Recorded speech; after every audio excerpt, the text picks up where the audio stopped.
Welcome to the Daily Reminder Network. Never ever underestimate the power of Allah.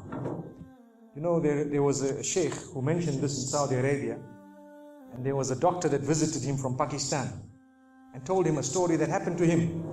So he says, what happened to me? He says, the doctor who's speaking is a top neurologist, one of the top doctors in Pakistan, or, you know, a very, very good doctor, very hard to meet. It's said that perhaps you would have to wait months on end before you can get an appointment to see him. So what happened is, he says, I was flying from one city to another, a very busy man, flying quite often within the country and perhaps even outside. And he says, suddenly the clouds built up. Huge clouds, and the lightning started striking, and it started pouring, and there was lots of turbulence, and one of the engines was struck and it was damaged. So we had to land. And so what happened is, the landing was at a nearby little airport or a little strip and so on.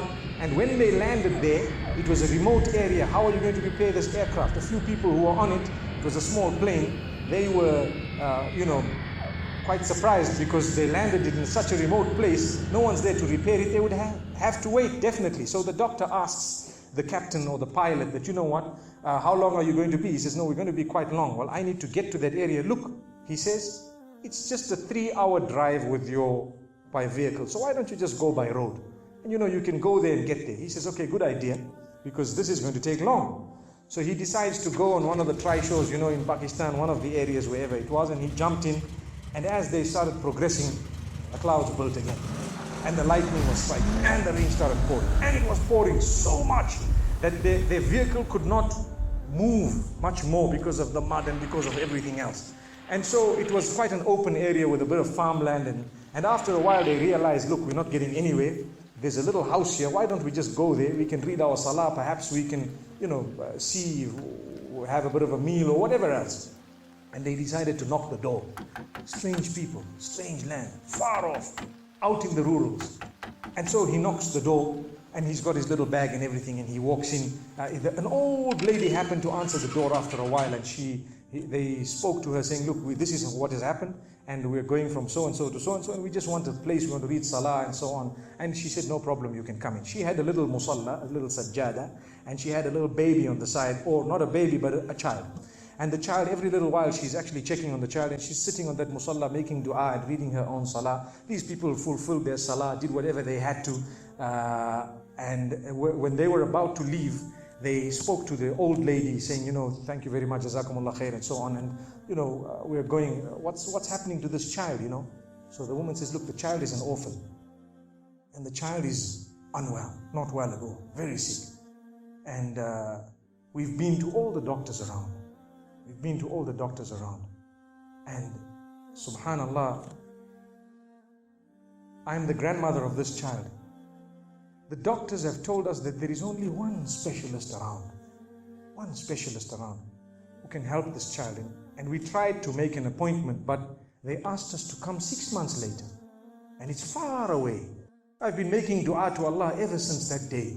Ya Allah, make it easy for us. Child is sick. Make it easy for us, Ya Allah. So the man says, what's the name of that specialist? So the granny says, it's Dr. Ishan.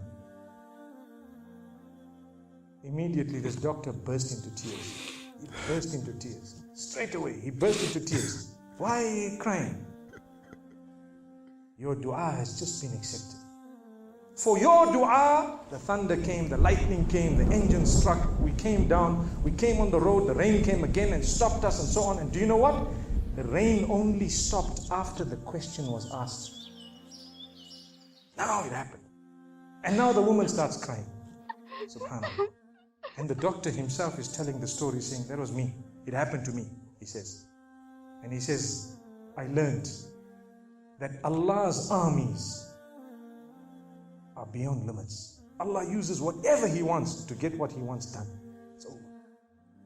Where in the wildest of the dreams of this person would they have felt or believed that the top man, whom it is semi-impossible to see without big appointments, would actually be driven all the way to the door, knock the door, come in here, read some salah, and they would have to serve the child here.